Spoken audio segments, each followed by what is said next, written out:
Okay, welcome viewers. Today I'm going to present question and answer program of Introduction to Management for chapter 1. As usual, the direction is just choose the best answer. Question number 1. Who defined the management as the art of getting things done through people? A. F.W. Taylor. B. Mary Parker Follett. C. Henry Mistersburg. D. George R. Terry. The answer for question number 1 is B.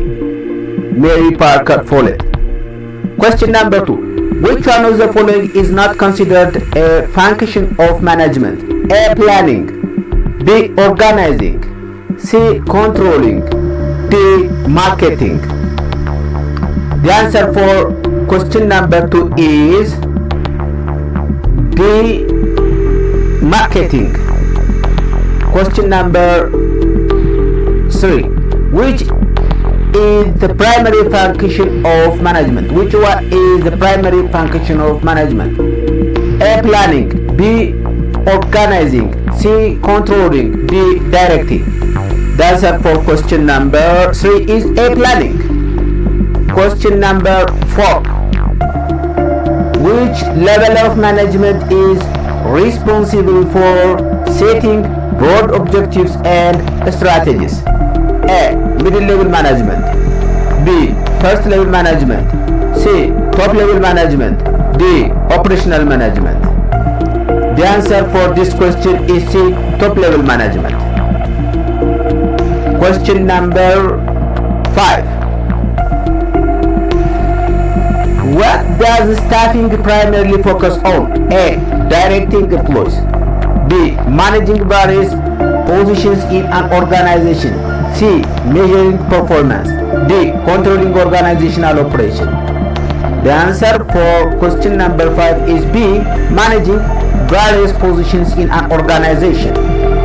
Question number 6. Which role involves communicating with outsiders and representing the organization? A. Entrepreneurial role. B. Figurehead role. C. Spokesperson role. D. Liaison role. The answer for question number 6 is C. Spokesperson role. Question number 7. A manager who motivates and encourages employees is fulfilling which managerial function? A manager who motivates and encourages employees is fulfilling which managerial function?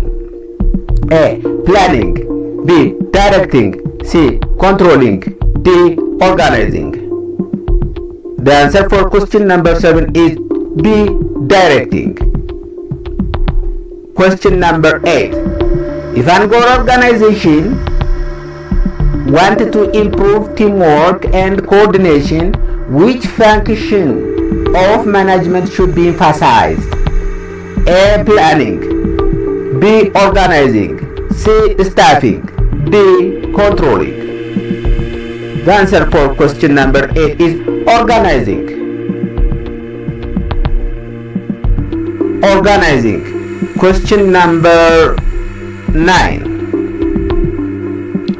A supervisor at a factory ensures that all machines are functioning properly. This is an example of A. Conceptual skill. B. Technical skill. C. Interpersonal skill. D. Diagnostic skill. The answer for question number 9 is B. Technical skill. Question number 10. What is the major difference between general managers and functional managers? A. General managers oversees multiple functions, whereas functional managers specialize in one area. B. Functional managers work at the top level, while general managers work at operational level. C. General managers do not engage in decision making. D. Functional managers are responsible for entire organization.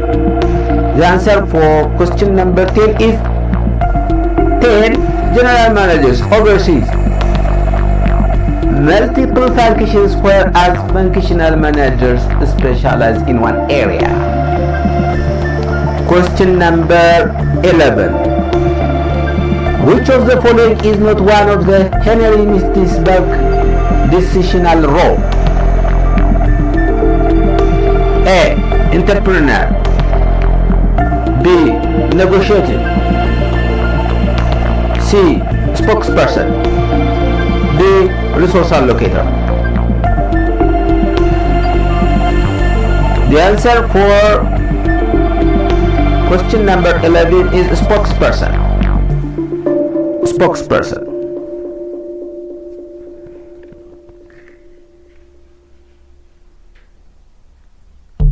Question number 12.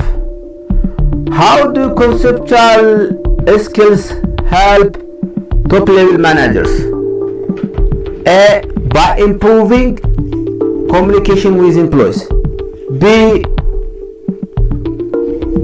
By helping them understand the entire organization's operations.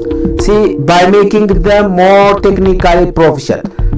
D. By ensuring compliance with low-level tasks. The answer for question number 12 is B.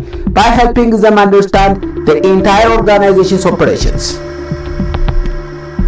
Question number 13. Which statement best justifies why management is both a science and an art? A. It requires a strict scientific method. B. It is based only on personal intuition. C. It involves a combination of theoretical knowledge and practical application. D. It can be performed without any scientific knowledge. The answer for question number 13 is C. It involves a combination of theoretical knowledge and practical application. Question number 14. Which of the following statements supported the universality of management? Which of the following statements supports the universality of management? A. Management principles apply to all types of organization. B. Management is specific to large enterprises. C. Management techniques are only relevant to developed countries. D. Only business organizations require management. The answer for question number 14 is A. Management principles apply to all types of organizations. Question number 15.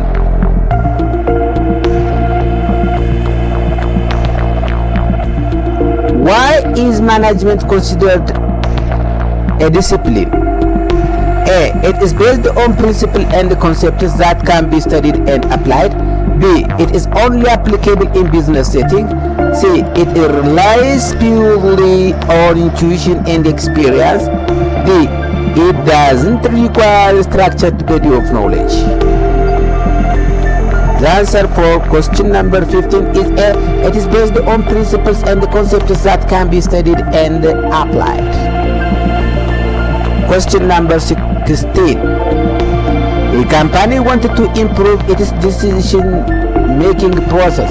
Which skills should its managers focus on developing?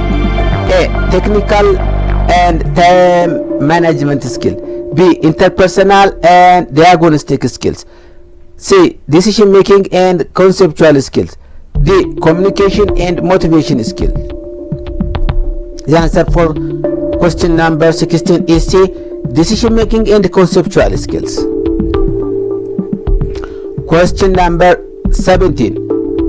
If you were designing a training program for new managers, which of the following would you prioritize? A. Teaching only planning and organizing function. B. Ignoring leadership and motivation techniques. C. Focusing on developing technical, conceptual, and interpersonal skills. D. teaching only theories without practical application. The answer for question number 17 is C. Focusing on developing technical, conceptual, and interpersonal skills. Question number 18. How should a company handle an unexpected crisis such as a sudden drop in demand? A. Use disturbance handler role to address the issue. B.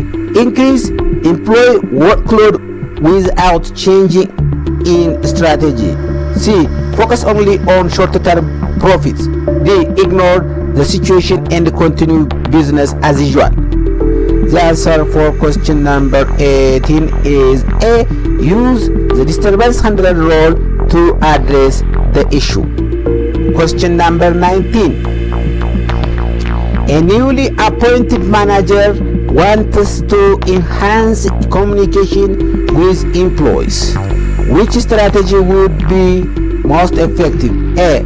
Avoiding discussions with employees. B. Encouraging open dialogue and feedback. C. Implementing strict top-down communication only. D. Relying solely on formal reports. The answer for question number 19 is B. Encouraging open dialogue and feedback. Question number 20.